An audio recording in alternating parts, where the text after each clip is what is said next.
right, we're live. This is Senate Appropriations, and we're taking a break from the budget to take up 8222, which is an act relating to reducing overdoses. And we have, the bill was passed by the House. It's come out of the Health and Welfare Committee. And what it really is doing is appropriating the money that is based on the recommendation from I don't know, it's at a board that we created, Senator Lyons, I'm not sure, to look at and make recommendations on the Advisory committee, right. advisory committee. And so what we have here for funding requests is consistent as recommended by that advisory committee. These are not general funds, these are funds that are available as a result of settlements with pharmaceutical companies. And so we can go through them quite quickly. The idea is to move the bill as fast as we can, because some of this money, in fact, would be very helpful to get out to provide resources and services to Vermonters. And I don't think we need to spend any time about the severity of our drug problem here in the state. So I'm going to ask Senator Lyons just to run through our instructions. I think are to move it quickly, not engage in changes, because that was pretty much, unless we have something very compelling that would suggest that we don't agree with the advisory committee and the work of health and welfare. And I think the only change that has happened here that came from the House that has a potential spending at some point, and that has to do with Medicaid coverage policies around, I think it's buprenorphine and prior authorization. Exactly. And so that got added in the House and was not part of the advisory committee's recommendation. And then the House had added a fee or an increase in the fee on pharmaceutical entities. And I believe that that may have been removed, and that's why Senator Cummings did not feel it was necessary to take the bill into her committee. So with that, I'm going to ask Senator Lyons to just go through it quickly, and then we can. You want me to go through the whole bill, or do you want me to just look at the what you pointed out on rulemaking? If you look at the proposal amendment we have, do you want to look at that, or do you want to look at the whole? I'll ask the committee. You want to go through each expenditure line section by section? I'll tell you what the money is, and Katie can help me if I skip over something. But if you look at the section by section, there's an appropriation from the Evidence-Based Education Advertising Fund. That's the fund that results from the manufacturer's fee payment on Medicare, Medicaid, drug purchasing. And so there's $150,000 that comes out of that fund to use in needle and syringe disposal programs. That is part of that's the fund that's in the Department of Health. That is kind of a separate role. I use the analogy petroleum. It's on the section by section. Yeah, the section. And section 3A, which we have deleted in the amendment, that was the section that increased the fee for the manufacturer's fee that goes into that fund. So we've taken that out. The House recommended raising the fee from 1.75% to 2.25% of the purchase, and we deleted it, and that's why it didn't end up over there. Then the section that you were talking about later on. So we have sections in here for needle and syringe services, for treatment prevention, for opioid-related overdoses. Section, the harm reduction, section 5, the definitions, and relating to drug paraphernalia, taking adding language there. What about section 6? Section 6 is prescription drug coverage. So it prohibits a health insurer a benefit plan. But that my question is, how does that relate to the Okay. settlement dollars? None of these sections relate to the settlement dollars. The settlement dollars are all in the amendment. So that's, if you'd like me to go there, it probably makes more sense, because that's where the money is. Yeah, that's The all only this, other one that you mentioned was 8B, which is the rulemaking and prior authorization language for DEVA. And we talked with them, and their only concern was making sure the date was out far enough that they could do it. So we moved the date to January 1st, 2024. They originally said July 2024. We moved it back to March, now we moved it back to January. So that's, they were fine after that. okay. So, So if you want to go to the amendment, and we can talk about the dollars. Well, before you do, Uh-huh. I just want to make sure this is for further discussion on the budget, that our definitions of Medicaid assisted treatment MOU. are what one would expect from that, because I think they should be carried over to any transition residents or other residents who should be able to provide, not disallow MAT that we're funding. I'm not hearing the question. It's not a question, it's Oh, a statement that we should not be funding programs for recovery that don't allow MAT. oh, like our recovery residents. So recovery residents that says if you're on MAT, you can't come. That's what I understand. So if we go So to if, page 6, then that's where the appropriations are. yes, so, Okay. And we can run through those quickly. right, so the opioid abatement fund comes to us gradually over time for about, what, 15 years, Katie? And, yeah, something, and it's. And by then, we will have our pension underfunding dealt with. I think that's 15 years. So there's a certain symmetry there Yeah. that might have eluded most people. And no one has the fiscal knowledge. So the money that's come to the state is being appropriated in this bill. The appropriations are based on the suggestions from the opioid advisory council that we put into place last year in statute, and I think it came through this committee. So that the recommendations for the use of the funds from the opioid settlement would go through the budget process. And so the council, the committee, advisory committee is in the Department of Health. Department of Health then makes recommendations to the committee, and the department make recommendations to the the governor's office, and then those recommendations come to us. And we put those into our legislation, so it goes through the budget process. This is ongoing. This is ongoing money for, and there's more than one settlement. So what we're seeing here is just the first of many settlements. So, So all, Millions of dollars. so all of these are ongoing for the 15 years? No, Only No. this. the money is going, but this money is that we get how to it's state, going to so be we spent. get like $10 million a year, then it'll go on. All right, so So the we got first about is, 80 million. the first recommendation is to expand our naloxone, which is almost 2 million. Number 2, I guess this may be where we got the 4 from in yesterday's conversation, and that is 2 million That's 2 million. to partner with other healthcare providers. I guess, and this is the recommendation, but if we move forward with the blueprint, I think we really need to look at how we are harmonizing that pilot with the 2 million here to partner with other healthcare providers to expand locations of dosing medications, staff time, satellite time, And this, opioid treatment programs, et cetera.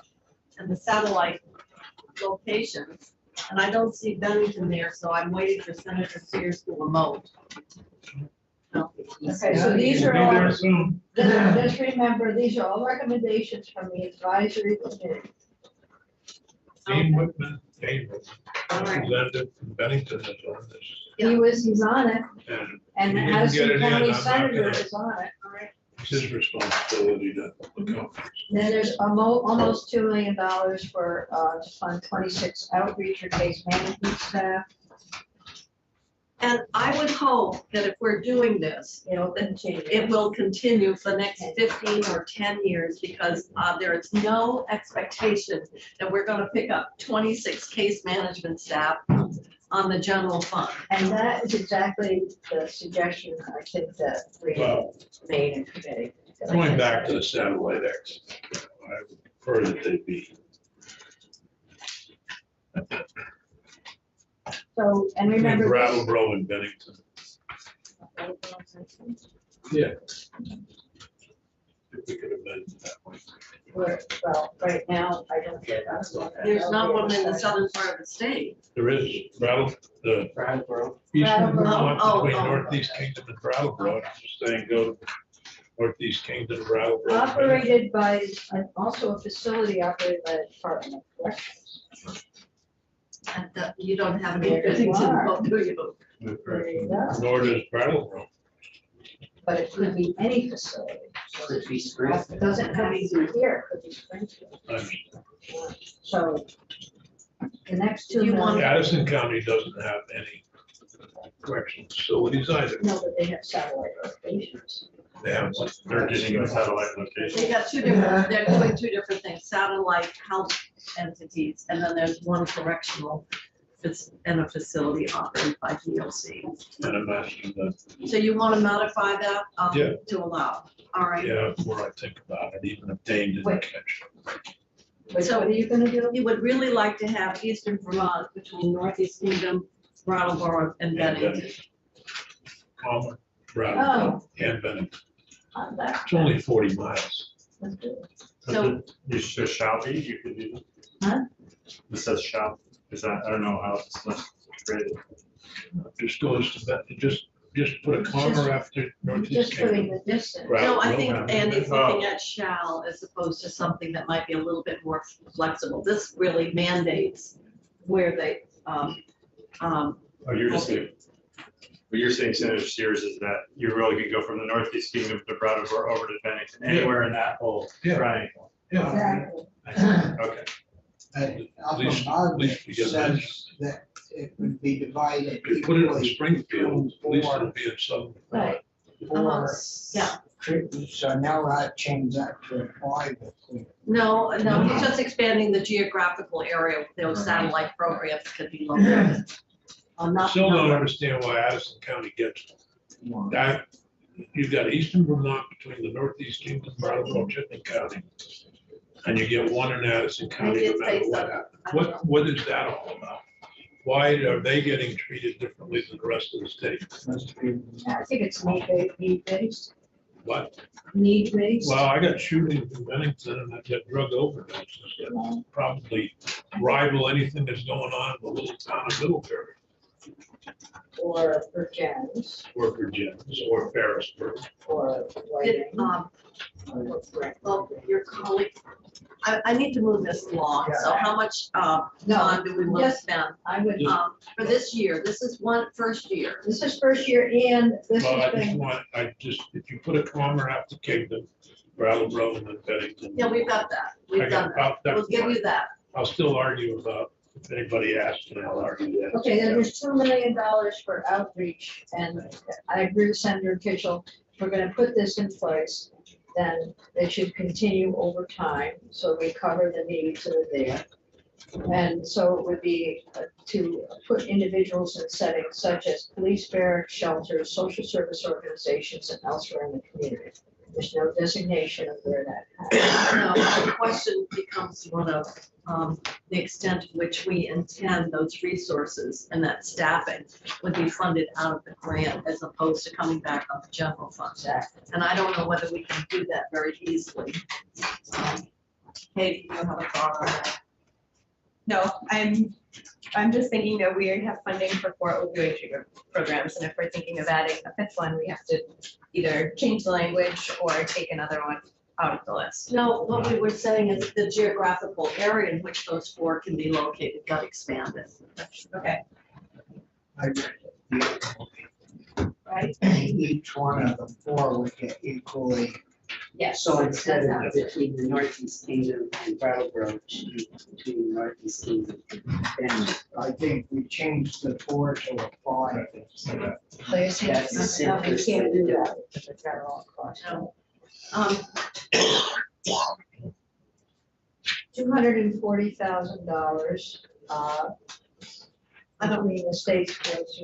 Does it cost, what, I need to close this out. I need to go back.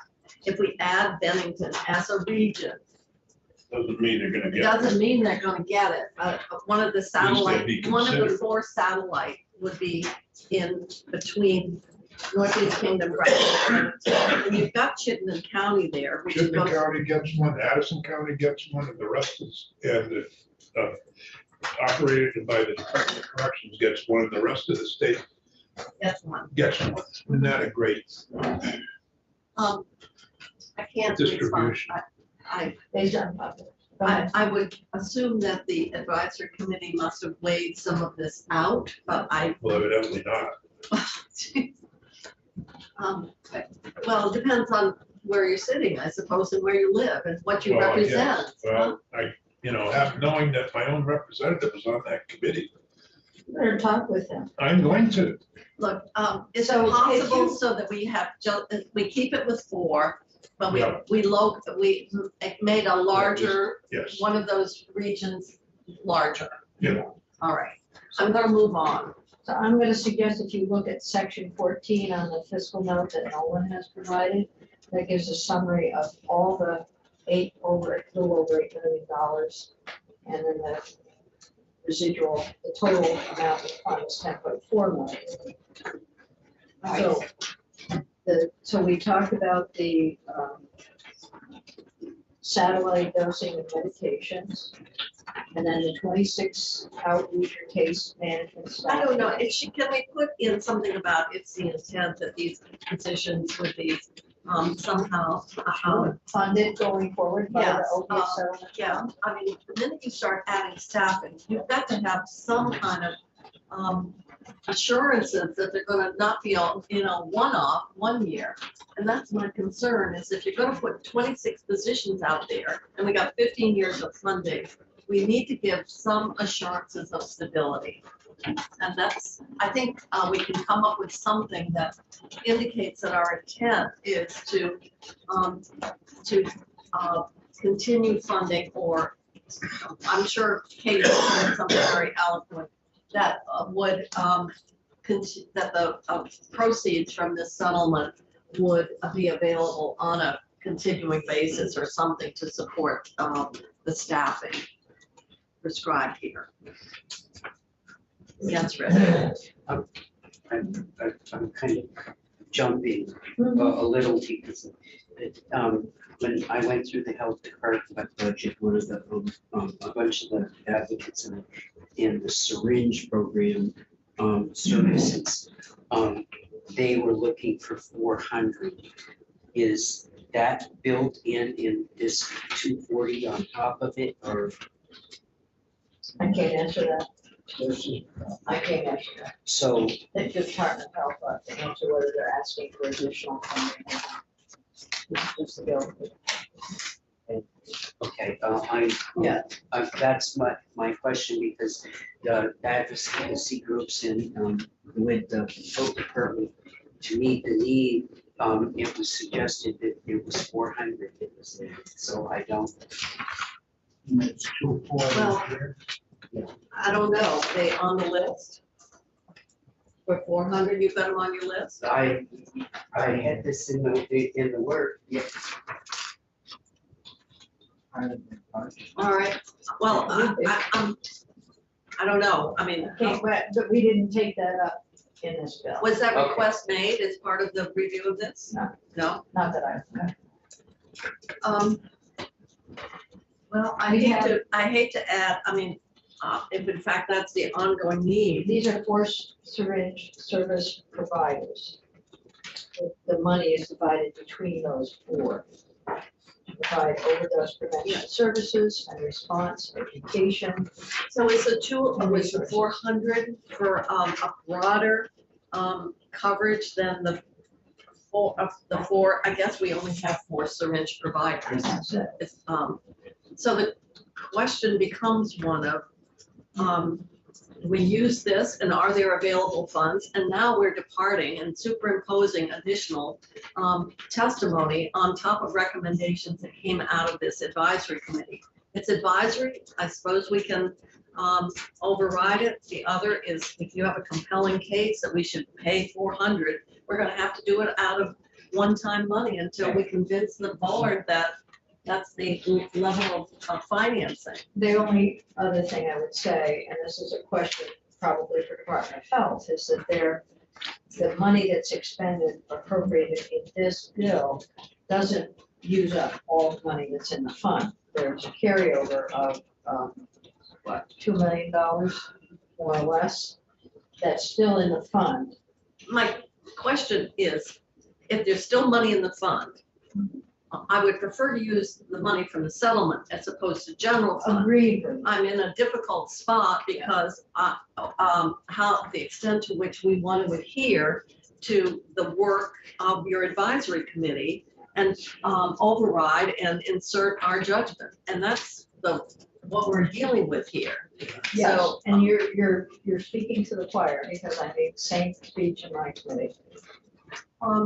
So is this extra in a month or is this? there's probably money already in the health department budget. There already is some in the health department's budget, and I'm just trying to figure out, because 400 was the number that's been indicated to, that's needed for these providers. I thought this could be spun out easily, but we're getting into a discussion far beyond just say we're going to accept the recommendations. If we want to say it's 400, then I'm not going to act on the bill today. We will have contact with the Department of Health, get their some kind of recommendation. If in fact 400,000 is the need, At 160. then we would modify this bill because this is the funding source I would recommend that we use. And I'm not arguing. so I don't want to move the bill until we've had a chance to get back to the Department of Health. And I'm hoping that somebody from the Department of Health is monitoring this decision. I don't know, was this brought up in health and welfare, the 400,000? No, No. because we were only looking at what the fund was allocating in the committee, So my question being allocated for. is, do we want to consider, as long as there's money in the fund, do we want to consider using general funds to get us to the 400? No, No. I think we should consider talking with the Department of Health about supplementing and putting more of the fund Okay. dollars here. That would be my Only preferred. $160,000. I would think that if in fact that figure is more current and that is more reflective of the need, we should try to address it now. So I'm gonna hold any final action on this until tomorrow to see if we raise that from the recommended 240 to the requested 400. Okay. Okay, No, that was good. I think that's the right thing to do. well, And I'd then rather there's- do it now than after the fact, when we've moved it out, and it's too late. The next one is the $840,000 to provide contingency management services to individuals with substance use disorder. I do not know how that is going to be. We heard testimony about how it's going to be distributed around. And then- the bill. Okay. And then the 200,000, 100,000 for wound care. We heard a lot about that. Oh, yeah, and the need I'm for sure. Fentanyl strips, that's Fentanyl something that we've strips, supported in the past. xylazine, test strips. Does that deal with the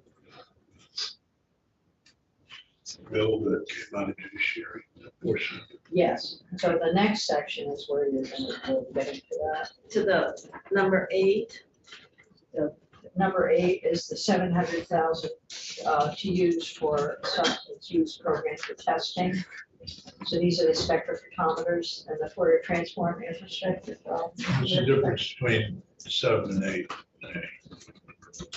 Well, number 8 is machinery. Each machine costs about $44,000.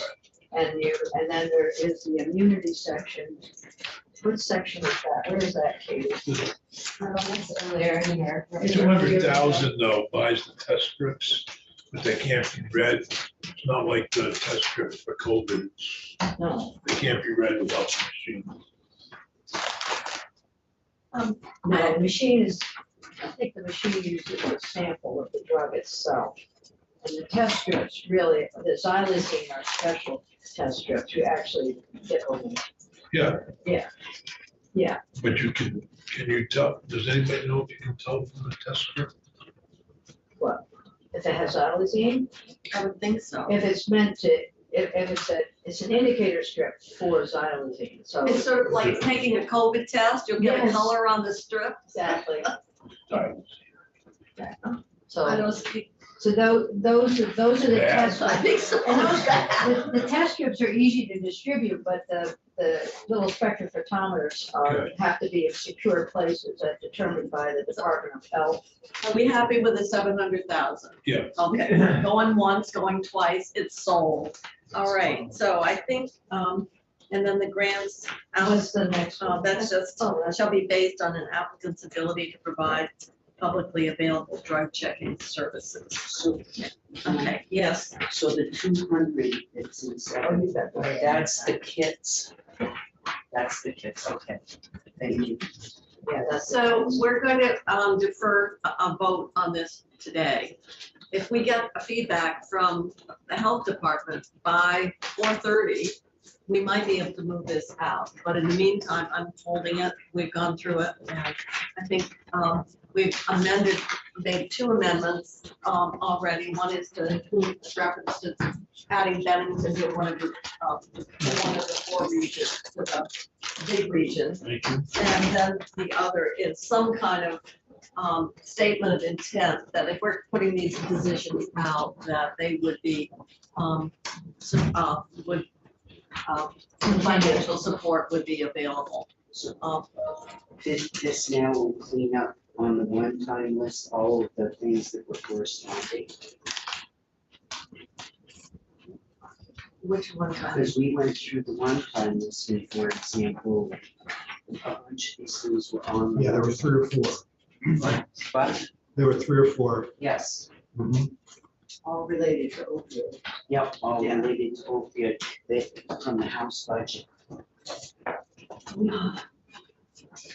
The House, Rich is saying the House funded in the budget using, I guess, general fund. Yep. Some of the same things that the settlement, and I'm drawing a blank on what they are. Do you know what they are, Nolan? Sorry, this question. Well, Senator Weston seems to feel that the House actually funded some of these items that are in this plan. And I'm not remembering that. So do you have a sense, Sarah? I don't believe so. You don't, I'm not looking at them. You know, when I look at this list, I don't see anything that really. I'm matches not up. connecting with it.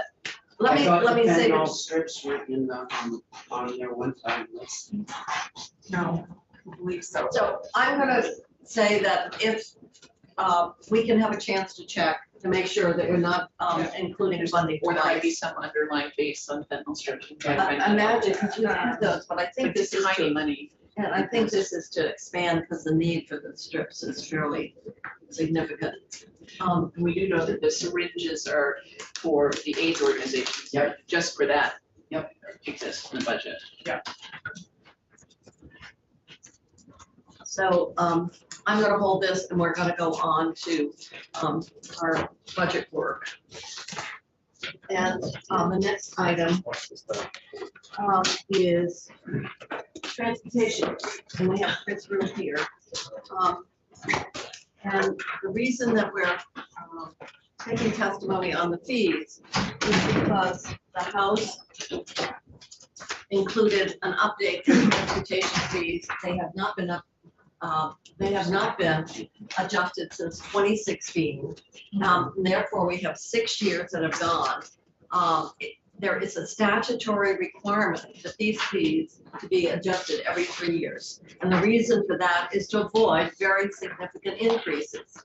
So if we don't do them now and people are gonna look at them, we have 6 years at 3% inflation. And so the longer you go, the larger the increase on the fees. Dick, you wanna get that?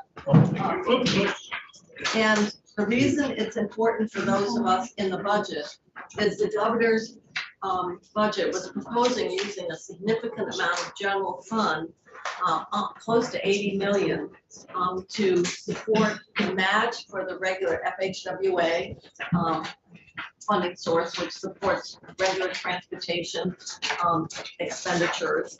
And the other is to set aside money for the IIJA match that's coming in. So if we're to make our general fund work, we actually do not have the level of general fund to support the transportation plan. So we can, and the House included the fees in the T-bill. Our chair of transportation would like to keep the T-bill clean and just be the transportation plan. And we would have the fees travel in the budget, since those fees are actually have an interplay with our overall budget and spending. So I had talked to the chair, and the agreement is that we would not include those fees in the T-bill, they would go in the budget, because they actually interplay with ultimately the funding we have available. And the House did the fees or no? They did do the fees, they put them in the T-bill. They put them in the T-bill, and we're taking them out of the T-bill and putting them in the big bill. And we did that a couple years ago. I remember Representative Ansell was one of those very lengthy sessions where we ended up consolidating. And this was different from the governor, in that the governor That's not one of the. transferred general fund to the T-bill, to the T-fund. Now, I would say that, of course, the administration says, well, we're not all, some of those revenues should, that go into the T fund or could go into the T fund. We should look at those. And one of those is, of course, back when we passed Act 60, I guess a couple of you were here at the time. That was when a third of the purchase and use of vehicles was allocated. It wasn't a transfer, it was those revenues were allocated. Just like we allocate to the ed fund, a portion of our rooms and meals. So there's an allocation to the education fund. And then the only transfer that we have made for many years is to the public safety department. And that's highway enforcement. Other states do different things. Our neighbor in New Hampshire actually has a separate highway enforcement unit. It's funded with transportation dollars. So you can pay for it one way or the other, but there's a cost to enforcing highway safety and accident investigation. So in Vermont, we have a split. Commercial vehicle enforcement is in DMV, but the other highway and accident and so forth is under an arrangement with the Department of Public Safety. So that's how the transportation money, only one transfer from the T fund out. The other has to do with the revenues that come in and how we've allocated them between the ed fund and the T fund. So that's sort of a little context for what we have before us. Senator, start. I was wondering, just a question, running that the auto parts stores take in for sales tax, does that go to transportation or to the general? It goes to actually all sales tax goes to the ed fund now. Okay, so that's where that That's goes. right. Because those are transportation dollars. You don't go to the parts store and buy things for your we aren't asking merchants to differentiate between the use or no. So anything that's subject to a sales tax, a couple of years ago, all the sales tax revenue goes into the ed fund. And 25% of our rooms and meals goes into the ed fund. And then we actually, out of the remainder of those revenues, we allocate a percentage to our clean water fund, which we did a number of years ago to help fund the clean water. So how the revenues get squared away, but the problem is the fact that one of our major revenue streams to support our transportation infrastructure has been anemic as best. And I realize the governor does not support any fees. We have been probably complicit because we never have really withstood that statutory requirement that requires a 3-year routine. I did thinking ahead to working this out in conference with the House. Because the House bill has it in the T-bill, if they have a conference. They know we're gonna do it here. They know they're going, okay, so it's all been ironed out, and everything, They need the except for fees, the governor. except for the governor. Now I can see what this is like. But the fact is that if you go another few years, whoever I don't- is governor at the Senator, time is gonna have a big. I want to make clear, I don't disagree. I'm worried about other areas where fees not increased. And at some point, some governor is gonna increase fees by 100% and be crucified because they haven't been increased in. And I think that happened in New York just recently, Yes, right? it did. Yeah, where they got really hammered with They increases. talk about toll, it was toll road. I mean, New York Turnpike? Turnpike. Yeah. You know, I think we aren't gonna get a few cruises.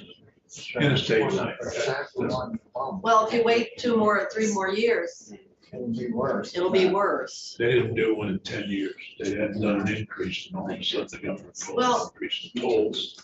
We're what, 6 years then? 7. Yeah, so the longer you wait, yes, whoever inherits it is gonna be very popular. Actually, many legislators did it. But the other New thing, Yorkers can't handle the 10% thing, increase. I would point out is one of the things that we're working very hard to do is ensure that we have the general fund match, or however we're going to construct it, to be so that we can draw down all the federal IIJA match. And that includes transportation, and it also includes water and wastewater systems. So the House did not really specifically recognize and reserve money for that purpose. And now's the time for us, now that we have the money, know that we're gonna need it to draw down those federal dollars, which we all wanna make sure we maximize. And that is gonna be a substantial difference that we will be doing here. And later on, we'll be talking about how the fund would be set up so that we are specifically ensuring that the necessary state dollars are available for those federal match requirements. Okay, so Chris, you're going to be popular here because you're going to be running through what it would mean to finally address the fees. And one other thing, everybody talks about EVs. Your transportation committee is well aware and is working on what would be a fee structure, because obviously EVs are not paying the gas tax. And so right now, it's very modest loss of revenues.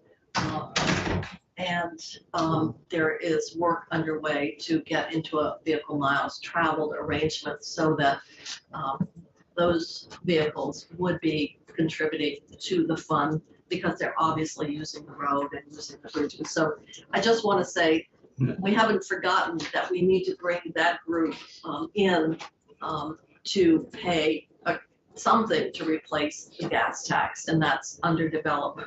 But right now, there's not enough of those vehicles to make an appreciable difference or to begin to provide the revenue that we're talking about here, of nearly 80 million dollars.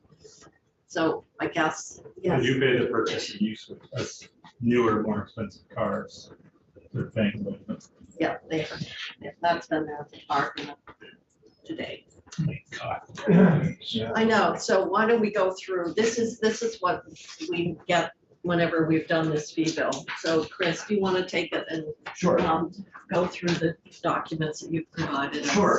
For the record, Chris from Joint Fiscal Office. I wasn't planning to go line by line through 150 lines, but I wanted to just draw your attention to this, I believe it's the second document under my name, posted under today's date.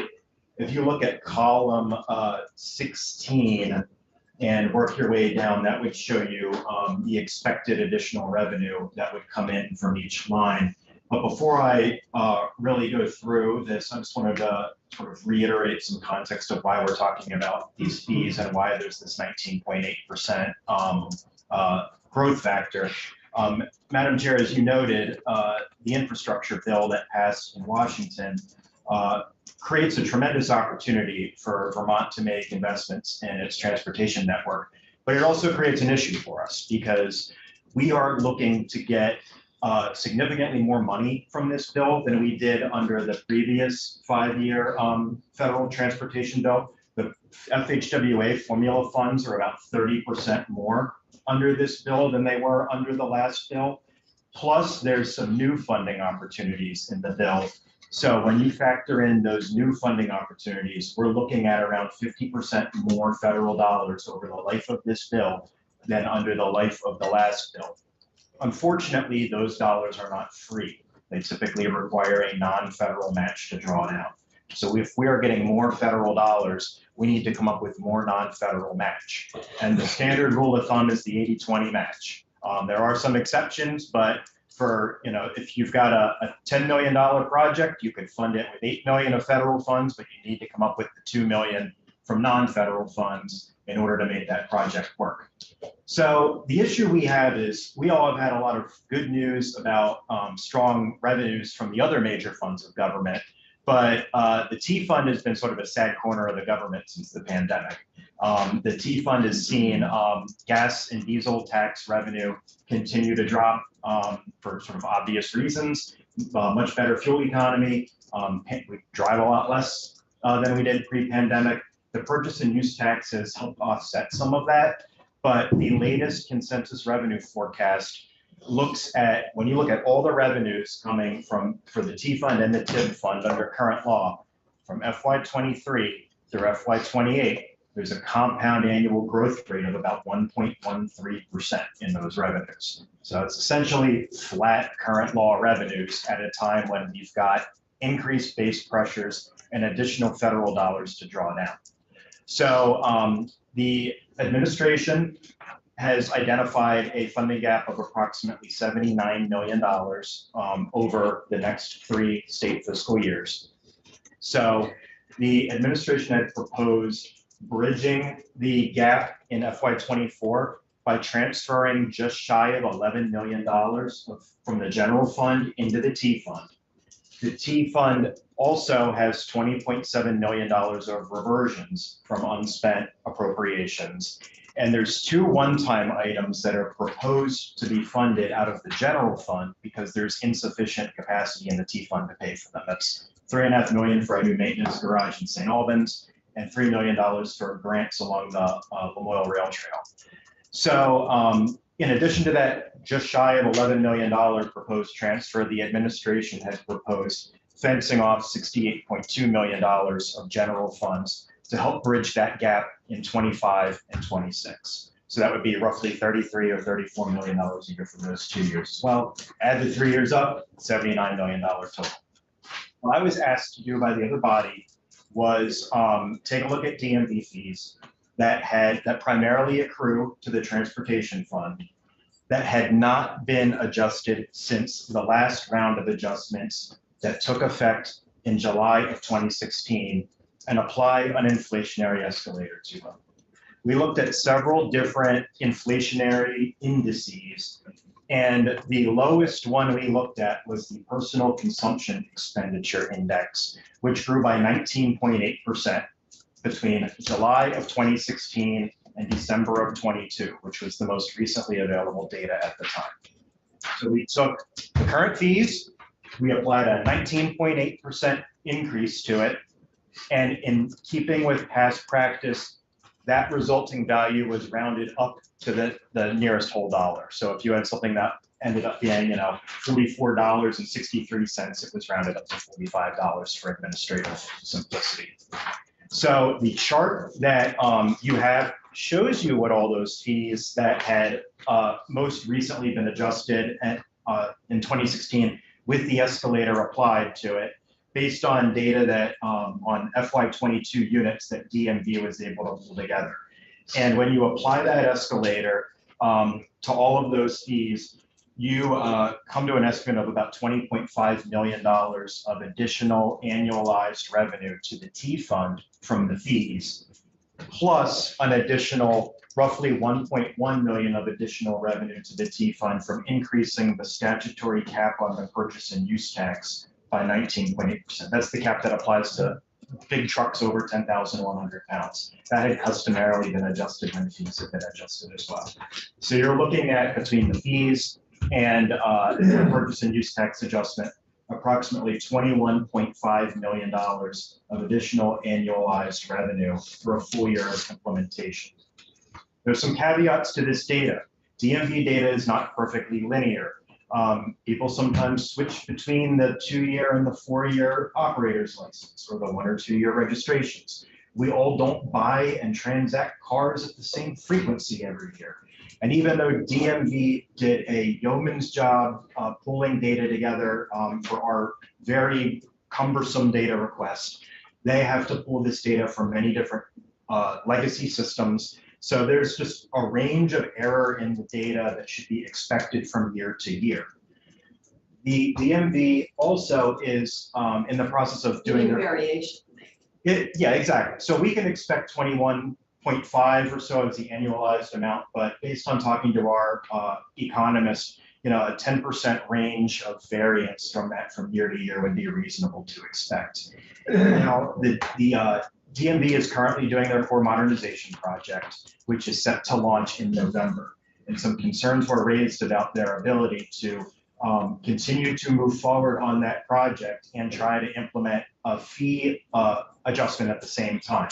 So that is why the fees came over from the other body with a proposed effective date of January 1 of 2024. So you would have a partial year of additional revenue come in FY24. Some of those months are the slower months of vehicle transactions, so you wouldn't exactly get 50% less of the annualized total. I think conservatively, you would expect $8 million of additional revenue for that partial year, and then you get to that annualized number moving forward. Yeah. Yes, sir. Usually, if you do roundups, about 50 cents, we usually do round downs below 50 cents. And I noticed you only did round ups. You didn't do any round down. The past practice has not consistently rounded down. I looked at the chart from the last time this happened, and this was the instruction I was given, but your point made me want to highlight that there were a few exceptions to things that weren't rounded. The weight-based registration fees that apply to trucks and buses were not rounded. So in keeping with past practice, that goes to the penny, and then based on how much your vehicle weighs, you multiply it by that rate and get what the total registration cost would be. But that's an exception to something that was not rounded. Okay, so I go ahead, don't Bob. know, maybe all you guys always round up, but any deal I ever got in. Well, IRS lines up or down. Yeah. If it's over 50 cents, they go up to $1. If it's under, they go down. That's, I noticed that when I was doing my taxes on Saturday. But these are great questions, but I did look at sheet from last time, and this was not the practice that was. I did have That's customary from the state to operate that way. How many Center zeros? Sears and in then this? Center West. How many zeros in this? And I don't understand additional revenue, secured charge, and then T-fund. I'll give you an example, certified copy reinstatement notice. It looks like 20. What are you, line? Line 12. Twelve. Yeah. I think I'm on line 12. Is that 20,000? No, dollars. Why are we doing fee increases that only get us $20? In the past, so you'll notice looking at the chart that there's like 150 lines in here, and most of the real money is generated by only a few of them. They're generated by the operator's licenses, your driver's licenses, your vehicle registrations, and your So inspections. evidently not many people ask for certified copies. These are, and in keeping with past practice, whenever these fees had been adjusted, it had been all of the fees adjusted together. For simplification, I'd say if it doesn't raise $100, it's not worth doing. We went through that in transportation Oh. and didn't, the last time, and said, rather than selecting out, because like motor homes were at like $20, they were like a third of registering a car. So we decided it was easier just to do the fees as a package. And my other question is, okay, other funds would be, it goes to Yeah. the conservation plates. Right, so the building right future and conservation plates, they get a small piece of They the, get more money than they currently do if you're raising. they would get a little more, and same with the purchasing. Point my objection to raising fees on anything that raises less than $100.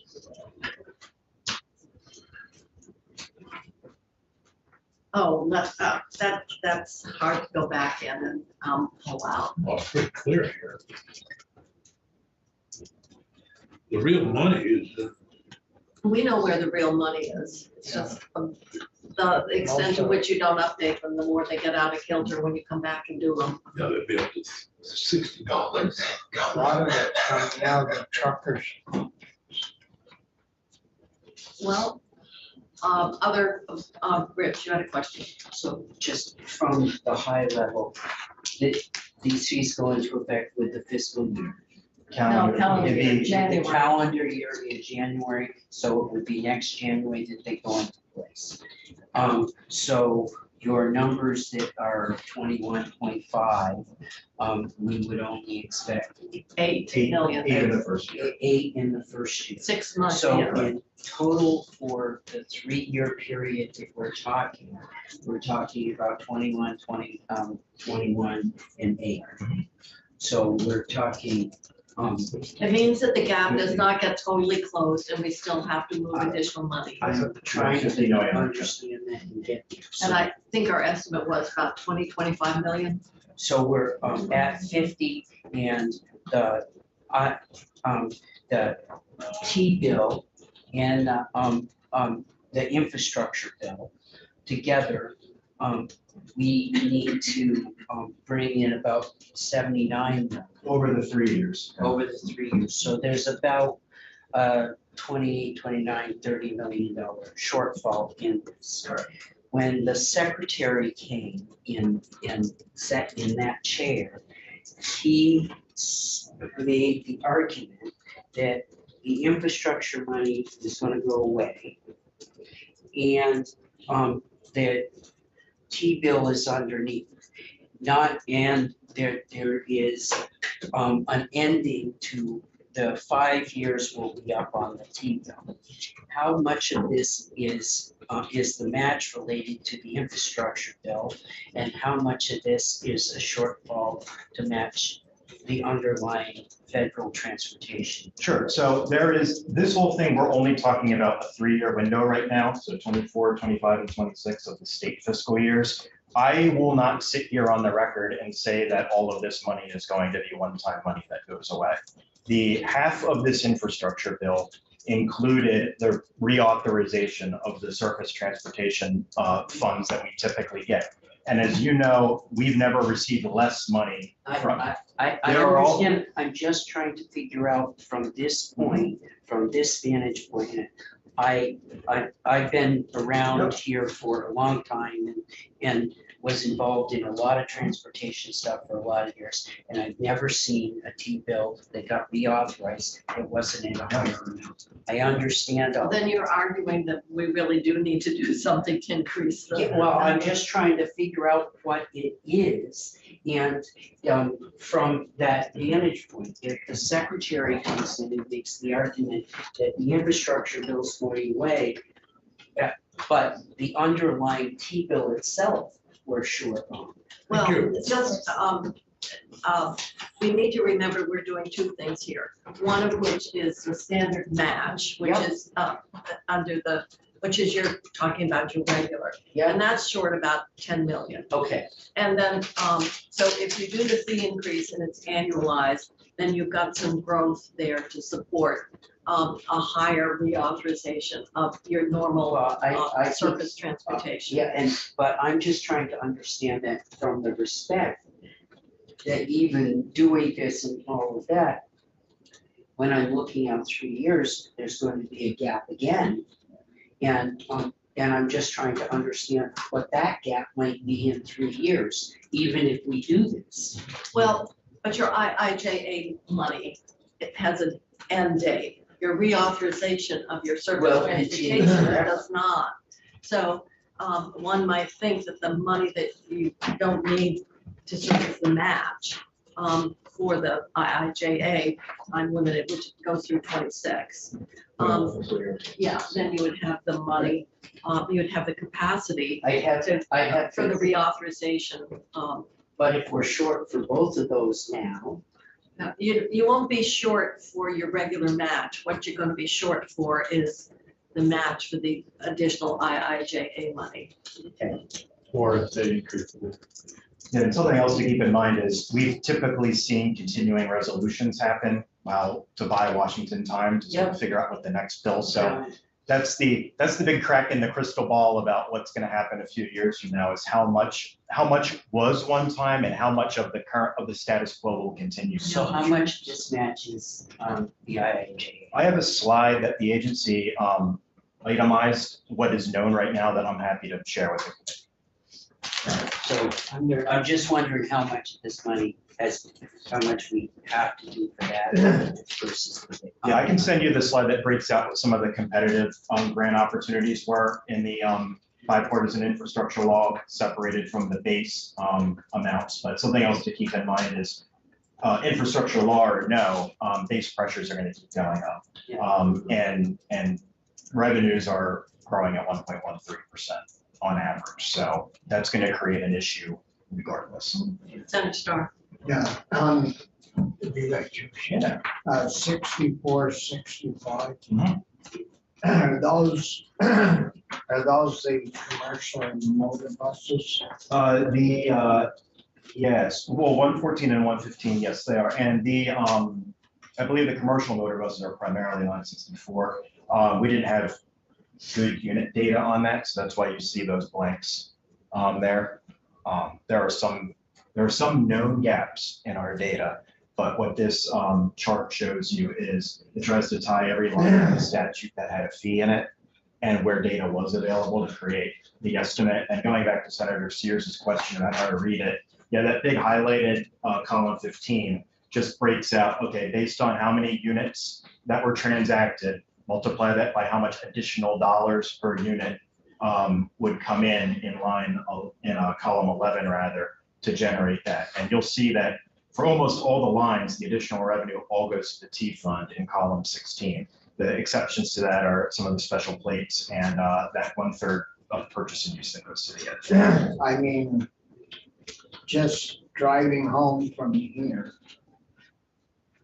I see almost that many buses in one yard. Say nothing about all the motor big buses, the Greyhound buses I'm talking about.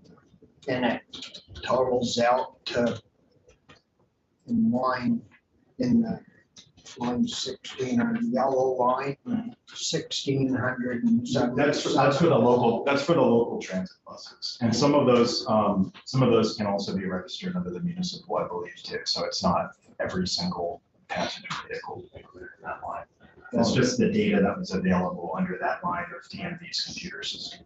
But the antique exhibit cars, you know, pay out $33,000 in those great big buses in the state of Vermont. There's a lot more of them. We got $1,600 out of them. There's something wrong with Just on that line, just on that line. That it's not a complete universe of every passenger vehicle for hire. That it's just that line from DMV's computer system. And where would it be then? As I mentioned earlier, some of them would be under the jitney 7 passengers or less, or 8 passengers or more. Some of them can be under municipal vehicles. It depends on who's operating it. But the buses we tend not to have the greatest data on those, and they tend to be a relatively small component of the fleet. Most of the money is really generated from the vehicle registration fees, the driver's licenses, and the inspection sticker. And they're the things that when you see the unit columns in column number 12 and 13, that's a good indicator of how many people transact those particular items. Those are the big money makers. Senate Finance has reviewed these. Obviously, fees are an area that they review, and so this is, just want to let you know that Chris did present this material to the Finance Committee, I think last Friday. And one thing, Madam Chair, you won't see on this list are things that don't primarily accrue to the T fund, so like those by motorboats and ATVs and snowmobiles tend not to be on here, is because the overwhelming majority of the revenue raised from that goes to other funds. Other questions of Chris? Yeah, it makes sense to pivot quickly to the second document. You can even pivot slowly. Yeah, we can pivot. So you all will be getting the T-bill pretty shortly. It has been referred over to Senate Finance earlier today. But there will be some technical corrections that would need to be transacted in the big bill to conform to the appropriations to what is recommended in the T-bill. Most of these changes are technical in nature, and they are intended to transact things that were discovered after the original appropriation numbers were proposed by the administration back in January. So they're fairly non-controversial. I'm only looking at on this chart, these are only the sections that require modification. All of the other sections that are not listed on here, the Senate version of the T-bill did not require any appropriation adjustments. So the first one, everything in blue, B903, 906, and 919 are technical corrections. So they're fairly straightforward. The B903 was to just correct an issue when the White Book was revised. B906, there's a new program created this year in the budget for environmental policy and sustainability. So a lot of the activity that used to be in policy and planning has been shifted to this new program.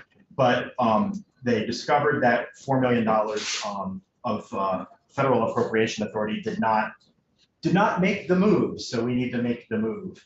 And then a similar thing happened with municipal mitigation assistance, B919. There's a federal earmark for water quality and some clean water funds coming into that program that the numbers needed to be revised to accommodate. So these do not influence really the big picture of the general fund or the T fund, but these are sort of mechanical changes that concurrence with the House would be requested on. The one item that is going to differ from the House passed version is B905 maintenance. And at the very bottom in the one times in B1100X, the House had proposed moving $1 million of T funds out of the maintenance budget to fund a one-time appropriation to Green Mountain Transit. The Subsequent to that happening, the agency has worked with Green Mountain Transit and they came up with an alternative path to accomplishing the House's objectives Please. by using base appropriations in the typical public transit budget. So the Senate, Needing cleaning anyone. the Senate version would then just eliminate the B1100X one-time appropriation and move that $1 million back up to millions. That million has been flying around every document I've read. That million? Yeah, You sure it's the same million? well, it seems to be this zero emissions, Zero fare? zero fare. Zero Emissions, I'm sorry. Everybody should get a. Everybody likes a free ride, yeah. I guess they do. I will say, Senators, that I think the purpose of this money is to help transition The Green Mountain purpose may be Transit to, wonderful, I just see it flying around all the budgets. what they're intending to do here is this is to transition them to back to collecting fares beginning in January of And this is 2024. urban fairs. And I understand, we only have one urban center. I'm glad. It'll Not probably bad. keep There's a them Northeast going Kingdom and a until Forgotten January. Kingdom. Yeah, That's We're- awesome. we don't Part of the have, help. we never got no fare. But the big buses that they No, we run, do. we don't get any. Well, we do have no fare, but you can't get there from here because It's it'll like the take you rest 3 area. days to get to Burlington by community transit buses. Definitely, I'd have to stay overnight, Rutland, Brandon, probably Middlebury. Yeah, nice trips. Yeah, it'd be an interesting trip. Do we have any more questions of Chris? So Madam Chair, all I'd leave you with, other than these relatively minor adjustments to the B900s, is there will be a technical correction requested by the administration in E900. That's where the $20.7 million reversion is listed. That number needs to be adjusted by $1. So it currently says $20,727,011. It needs to be $12. I think we should spend at least an hour. I've got all day, Madam Chair. No, I You'll- don't. You'll also see some positions in the big bill that were created at the request of the administration. They are funded with the dollars that are already in the base budget. Some of them are not new positions. They're they're conversions of existing limited services to permanent classifieds. But the other body did not add any additional positions. Thank you. So You have a if we support these fees, they're not going in effect till January 1. So there'll be plenty of notice given to customers, DMV and whatever other agency of transportation. So that they're aware that they could take advantage of the lower fees if they do their. So some people will go up for the 2 years or 4 years. Yeah. And that's why, that's part of the. So when I do my registration in August, I probably. do. Well, unless you want to be like a former senator who only did that 1 year at a time because he wasn't sure he'd live. Well, I'm not you sure know, I'll to live get his 4 money years. back, yeah. I'm not sure I'll live 4 years, but I'll take the risk. You're gonna do Do your you own risk analysis. register any vehicle for 2 Just so- years? What, Senator, You can register for 2. you're interrupting. Some can register for longer. I'm not clean. So Senator Weston, you have. So I have it clear in my head again. The 19.8 is a 7-year inflationary increase. A little less than 7. A little less than 7 at around 2.8%. Roughly. Yeah, that number came exactly from looking at what was the value in 2016 for that index, what was the most recently available, and that was the lowest one, the lowest relevant indicator that we found. The CPI, I think, was around 24 or 25 over. By So the time it goes into effect, you'll have 1 more year of interest. That would not. though inflation is starting to come down, which is encouraging. Well, don't tell folks to do that. All right, any other questions? If not, we'll move on because we have, We have, do you need a break? Oh, it is 2:45. So why don't we come back at 3?